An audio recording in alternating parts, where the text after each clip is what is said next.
Hi, this is Pat Moorhead with Moor Insights Strategy, and we are here for another Insider podcast. And on the Insider podcast, we have the most influential people in the tech industry. And I am so happy to have Frank Azor, AMD's Chief Gaming Architect, Head of Marketing. Frank, how the heck are you, my friend? I'm doing great, Patrick. How are you doing? I truly am living the dream. You know, I'm home today for various reasons, but I guess that's a good thing. I was supposed to be leaving for Vegas tomorrow, but that trip got canceled. So I'm just here talking gaming with you. So, you know, you've been at AMD for, I think, what, two and a half years? Almost, yeah. A little Almost over 2.5 2 years. years. Yeah, a little over 2 years. And how are things going? Oh, they're going great. I mean, the results speak for themselves. The company's been doing phenomenal, and our initiatives around gaming marketing, which is one of the things that I lead, and improving the Radeon brand, the awareness of it, the brand equity of it, that's been going, very well. The latest graphics card launches have been incredible, and we're very proud of them. And then a few months ago, like 4 months ago, we launched FSR and we launched the AMD Advantage program. The reception has been phenomenal on both of them. So what can I possibly complain about, man? It's been an incredible journey.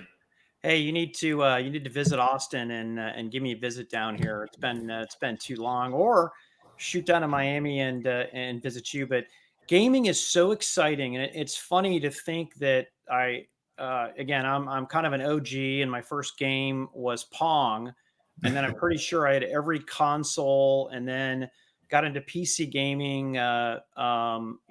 Before it was a thing. I just remember the fun of putting different cards in and out, installing Glide driver. Oh God, Glide. No, I know, but for me, it brought gaming to the next level. But the increase in the size of the market is just incredible, and I know it's more than COVID. It has a lot to do with just how broad gaming has got. You kind of have different strokes for different folks, and I just love where it's going. Yeah, it's pretty awesome. I mean, when we started working on Alienware, over 20 years ago now, gaming and PC gaming especially were like this little tiny niche, and that's what everyone would call us. Is this? Oh, you're a niche company. You're building computers for a niche. And it was like, yeah, we're catering to this little tiny niche out there. And, there was a few thousand computers that were being sold every year.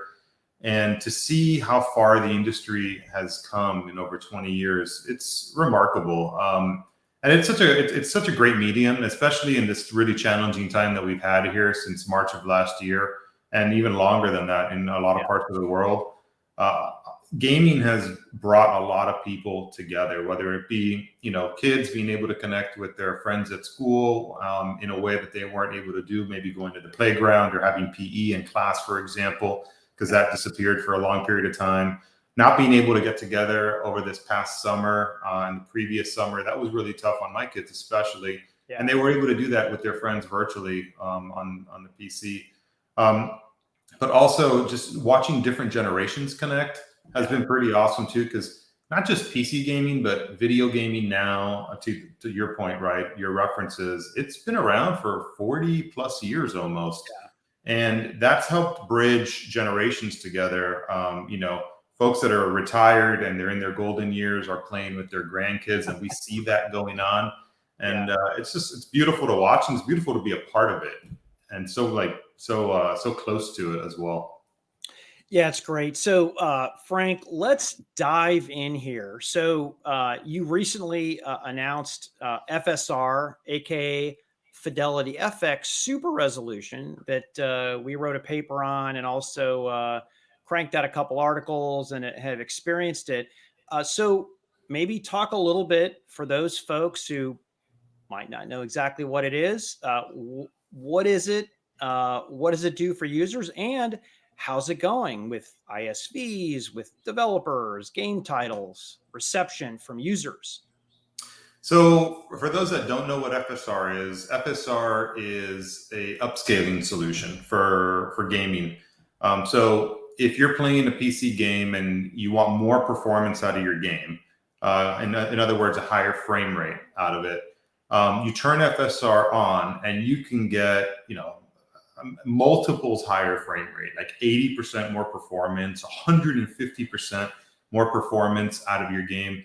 It's pretty remarkable. I mean, you can take a game that's unplayable, like at 30 frames per second, for example, and you can boost it up to 60 plus frames per second just by turning this little setting on in the games that are supported with it. When we announced it about 4 months ago, I think it was at Computex we first announced it. We announced like 8 games that were supporting FSR, and we've now upped that number to about 50 plus games that have either come out already or that are going to be supporting, they've announced that they're going to support FSR. So I would say that that's phenomenal. I mean, to go from less than 10 to 50 games in 4 months, if you just kind of extrapolate that momentum over the next year or 2 years, you can just imagine how many games we're very likely going to have supporting the technology. And what we did that was really cool is there are other upscaling solutions that are out there, but they are proprietary. They require you to buy new hardware in order to get into it. So as we were thinking about, hey, what's our upscaling strategy going to be? What should we do? We thought to ourselves, well, you have those proprietary solutions out there, and they're really trying to drive the market to buy a brand new graphics card at a time where it's really hard to get a brand new graphics card. So it's like throwing more temptation into the engine and into the system, which you just can't get your hands on. So we could have gone down that path, but we decided that the market, what it could really use at this time, was something that was open and something that worked on not just our new graphics cards, but it worked on your existing graphics cards, whether they be from AMD or even from our competitors. And that's what's so special about FSR is that it's an open source solution. It works on your AMD Radeon graphics cards. It also works on your AMD Ryzen processors that have integrated graphics in them. It actually works on that as well. So talk about making games that were unplayable on that hardware suddenly playable. It's transformative in that regard. But we even got it working on our competitors' graphics cards as well. So we basically gave the entire industry a free upgrade at a time when it's so hard to get a graphics card right now. So it's something we're really proud of that we were able to accomplish that.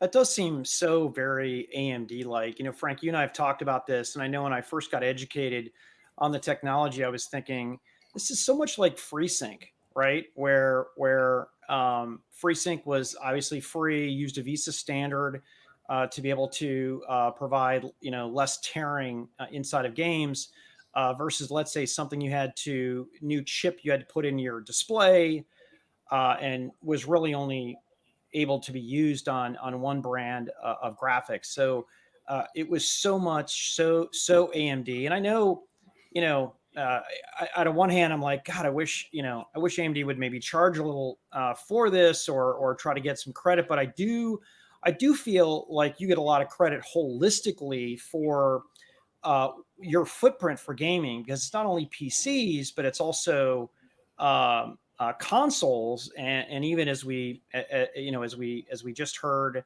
from Samsung, we're expecting, some of your mojo inside of some Samsung products shortly.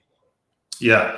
What's interesting is I kind of share that feeling with you, Patrick, around if we only charged for it, because it's in 1900. FreeSync is in 1900 different devices that are out there. I mean, I couldn't even tell you how many, what the install base is of those devices. But if you take 1900 and imagine each one of those devices has sold, I don't know, 100,000 units, 1 million units, just imagine if we had like a nickel for every one of those devices. But FreeSync truly is free to those that adopt it and use it. Obviously, we invest in it internally with resources and our ISV partnerships and our IHV partnerships. So there's a significant investment that AMD makes in it, but it is out there in the market for free. And that's been one of the main reasons why it's been able to become kind of the standard, if you will, in the industry for managing refresh rates and refresh rate synchronization is because of that. And you're absolutely right. That was a huge inspiration for us with FSR. Is we knew that by making it open, by making it free, by making it really simple for game developers to integrate it, that it would proliferate the way that it has, like FreeSync has been able to proliferate. So yeah, we definitely took a page from that article, and it continues to work. Look, free and open solutions are the best way to drive mass industry adoption, and it's proven itself again here with FSR. I have to ask you about a little bit from the competition. So Intel's coming out with XeSS. What are your thoughts about that? Well, we haven't seen it yet, right? But they have. I think they've pledged to make that open as well. So we applaud them on that, and hopefully it'll work well on our hardware, like FSR works on their hardware. But hey, our mentality is that if it's good for gamers, it's good for the entire industry, and we will earn our fair share of that business in the entire industry. But the worst thing you can do is lock things down, make them proprietary. Naturally, sometimes that has to happen. It's just impossible to do open standards-based things on some categories of innovation. But anywhere there is a possibility to push the industry forward by doing something open, we're going to try and do that. And the fact that they've announced that they're intending to do that as well with their DLSS XE, I think it's called, or XeSS, I think is what it's called. That's great. We applaud that. We hope it works really well on our hardware, and hopefully that'll help move the industry forward some as well, like FSR has. No, this is good. And if you want to find more about that, I got to pump my websites up here. You can find a white paper up on the Moor Insights and Strategy. It'll be in the notes if you're up on YouTube. And also, I've written a bunch of articles about it.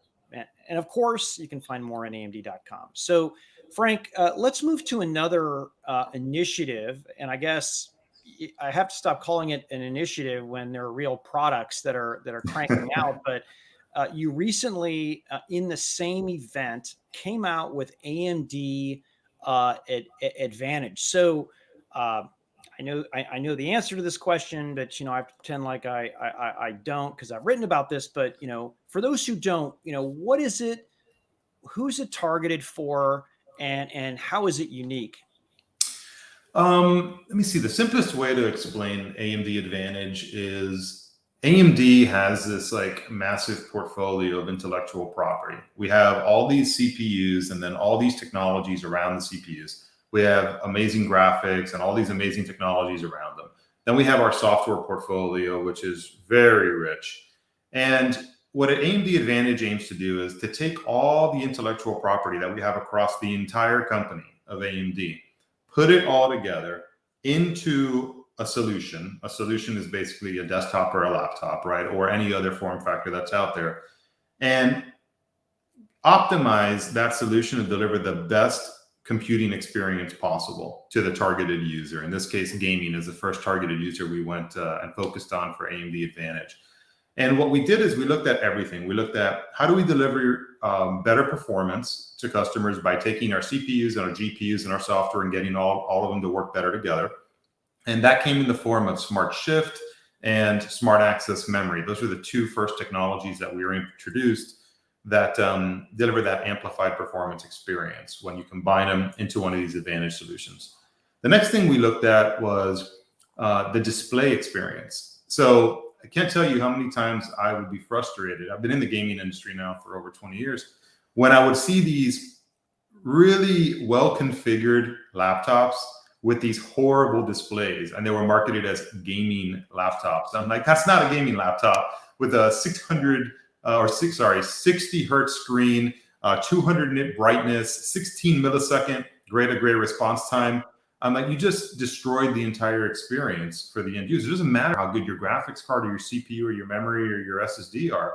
So what we did with the Advantage design framework is we said, you have to deliver a 144 hertz screen. It's got to have 144 hertz, and it has to support FreeSync Premium, so that it has some of the features in there, like the fast refresh rate. It has to have a low frame rate compensation in there.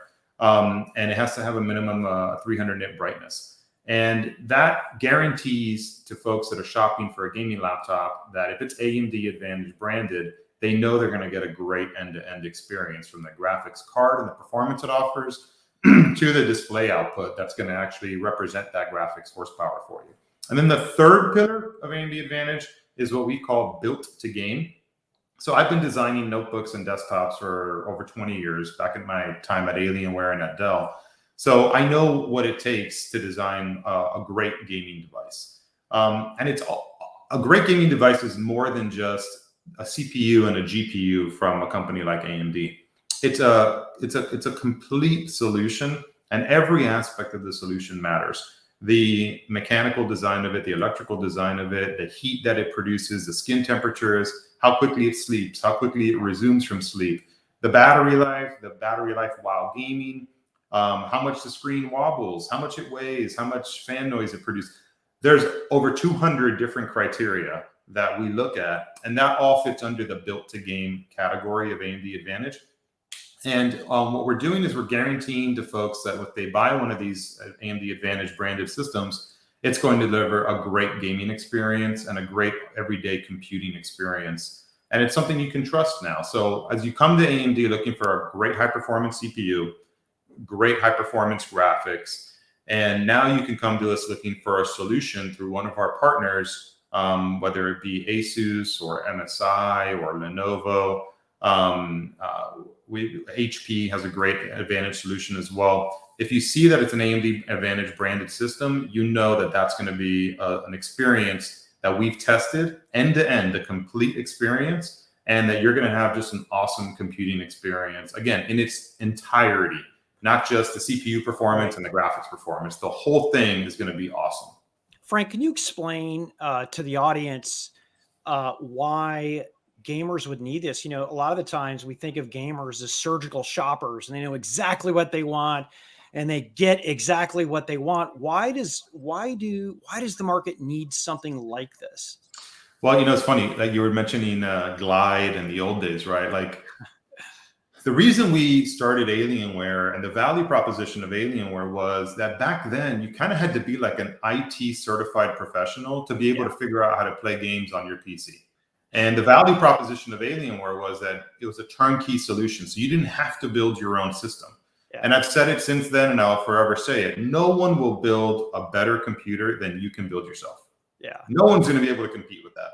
But if you don't want to deal with the headaches and the time, and you don't want to have to self-warranty and self-tech support your own machine, you just want something that works, then that's where buying a pre-built system from a system integrator or from an OEM is a great option, right? Well, the reason Advantage is so important is that as the market has gotten so big, there have been some, let's say, compromised solutions that have come out over time, especially to hit price points.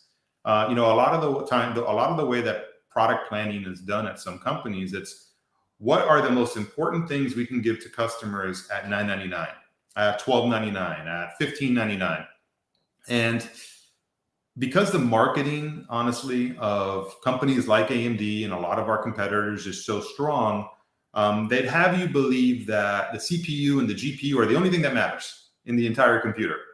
And unfortunately, you run into these configurations where it's like really big CPU, really big GPU, a horrible SSD drive, horrible display, really poor mechanical chassis. The fans sound like a 747 trying to take off. The screen wobble is absolutely horrible.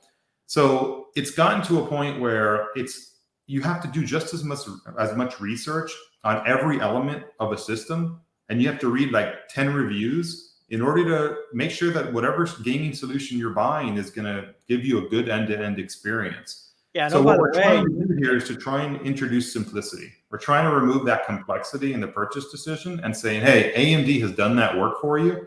And you can trust if you buy this Advantage solution, it's going to be great, an end-to-end great solution. You don't have to go do all that surgical research, like you're saying, and understand the nuances of, NVMe, PCI 2-lane versus 4-lane SSD drive, or single channel versus dual channel memory, or what the response time is of the LCD. It's simple. It's turnkey. All that work is done for you. Just do what matters to you. Play the games. Enjoy yourself. Don't worry about the hardware and having to put all that effort into it. And then one last thing before I hand it over to you, Patrick, just to give you an idea of how important this is. We have over 1.4 billion gamers in the world now. 1.4 billion gamers. It's unreasonable for any company to expect that 1.4 billion people are going to be so technically savvy that they're going to be able to make all these decisions as well informed as we've made them 20 years ago. That's not realistic. That's not practical. And we shouldn't ask an audience to have to be that well informed. We should be doing that work for them. And that's what we're trying to do. Yeah. Kudos to you for doing this. And I think of the potential mistake, you know, you can get a huge desktop chassis and make mistake after mistake, and you can fix it, aside from maybe getting the wrong memory subsystem or buying the last generation of a processor. But you don't have any of that levity when it comes to a notebook. You make one mistake and you're pretty much stuck for 2 to 3 years. So it is a much higher risk type of proposition. And to be honest with you, I mean, I feel like I'm pretty technically savvy, and you know, if I have a question about a specific game, I'll ask my son Pico.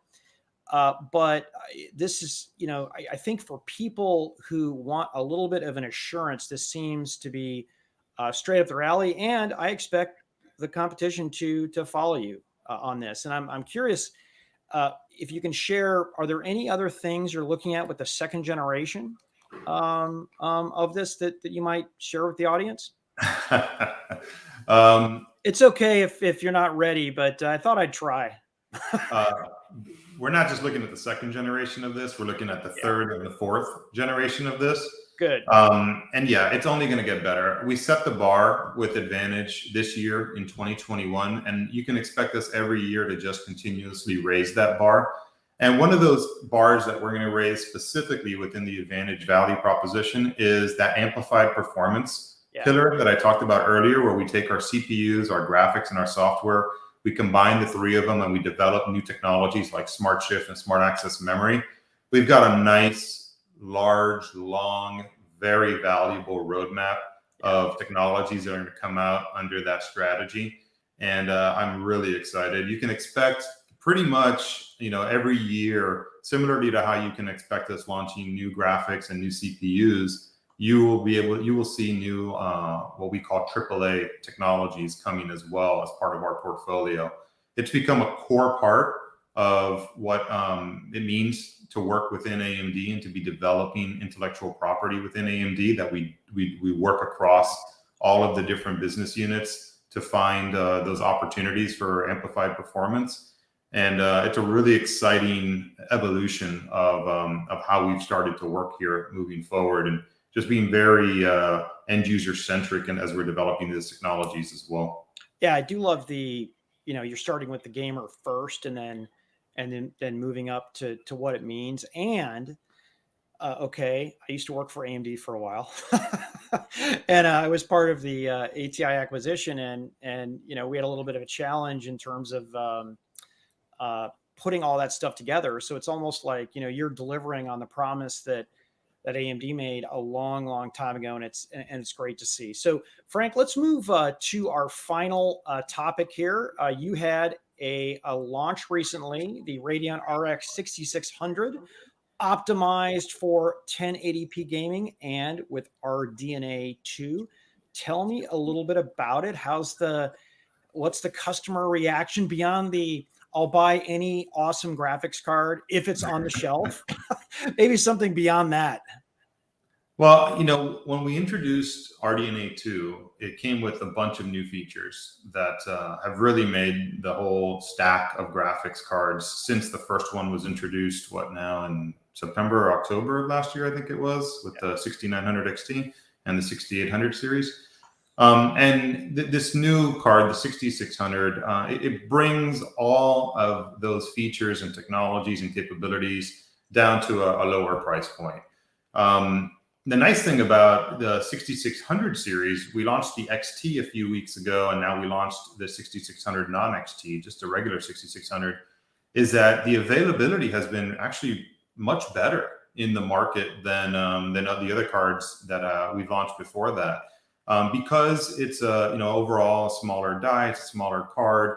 there's some efficiencies that come with that, and we're able to produce a fair number of them, and it's been making it a lot easier for folks to be able to get into this new generation, the latest generation of graphics here with RDNA 2. The performance is really good for the card at the price point. The fact that it's readily, I wouldn't say readily, but it's more readily available out there than pretty much any other graphic card that's out there. It's not impossible to actually find some of them in stock. Micro Center has been doing a really good job of keeping the cards in stock, and people have been able to walk in and walk out with one of these cards. It supports Smart Access Memory, which is our brand new technology that interacts with our CPU to help amplify your performance. It works with FSR, and it's optimized for FSR because FSR delivers the best gains on RDNA 2. Naturally, it was developed in sync with our own graphics. So while it works on everything else, we are able to tweak and optimize both the cards and FSR itself so that they can extract higher uplift. So it works really well with FSR 1.0 and gives you some of the biggest uplift gains you can get compared to older generation graphics cards. So it's got, it's just a great card. If you want to get into something that's less than $350, it has 8 gigabytes of graphics memory. It's a great solution out there. It does run games at 1440p as well. It's not just a 1080p card, but really our 6700 stack is more the 1440p optimized stack. The 6800 is the 4K stack. So you can certainly run games at 1440p, especially with FSR enabled. But really the 6600 stack has been kind of purposely positioned at 100 frames per second, 1080p gaming without FSR enabled. So it's just, if you want to get into a modern graphics card, for less than $700, because that's kind of what everything else right now in that class is going out there for, not MSRP. I'm saying true market pricing. Everything's going out there for like $700-800. Right. Here's a card that performs similarly, has all the latest technologies and features, and you can get by and large at its MSRP of about $329 to maybe $349 or so.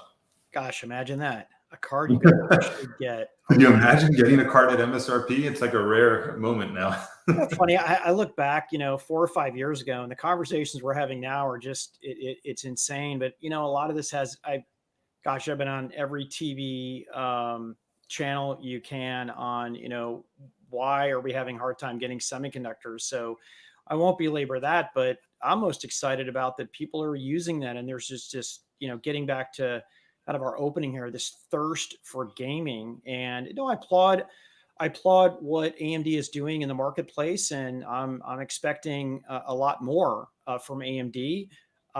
Listen, regardless of if it's you bringing more competition or even Intel bringing more competition, I think that's good for the industry, and I've heard you agree on that. I mean, it's a great time for gamers, with a caveat: if we could just get them the cards and the devices that they need. So, Frank, I'm going to give you the last word here on my show. I give it to all the executives I have on here.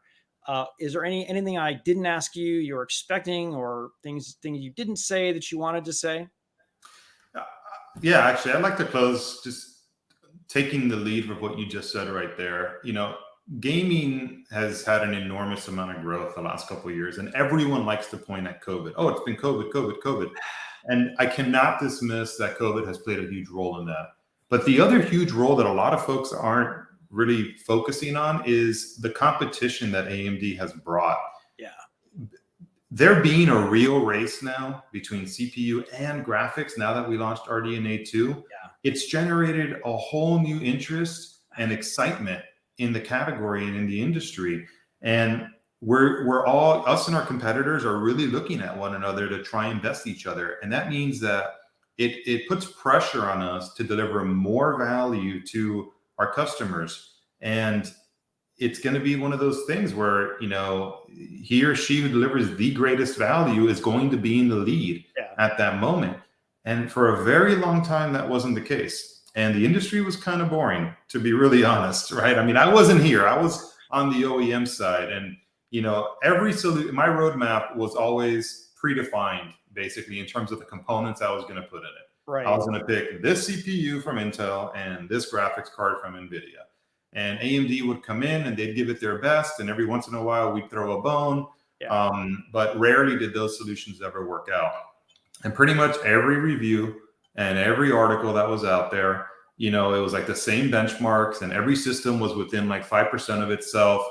And things have gotten really exciting over the last couple of years, and over the last year with graphics, it's only going to get even more exciting. So the one who benefits the most from all of that are the end users, are gamers. And I'm a gamer still myself. So I love this. I mean, this for me is, as much of a passion as it is a job.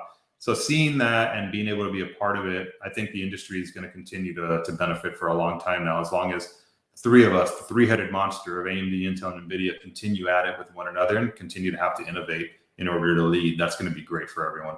Yeah, it's fun stuff. So Frank, thanks so much for coming on, and maybe we can regroup around CES, or really whenever you've got something interesting that you want to talk about. It'd be great. Yeah, well, thanks a lot, Patrick, for having me. It's great to see you. And yeah, hopefully we'll connect soon. You have an open invite down to Miami. The weather's cooling off. So you may want to come down and make a visit.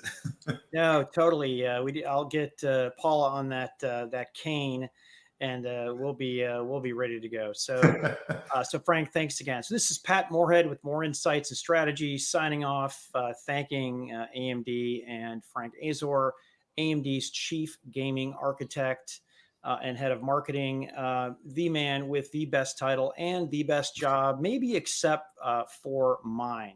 So thanks again, everybody. If you like what you heard, you know where to find me on Twitter, LinkedIn, Facebook, YouTube. If not, I want to hear from you as well. So with that, have a great week.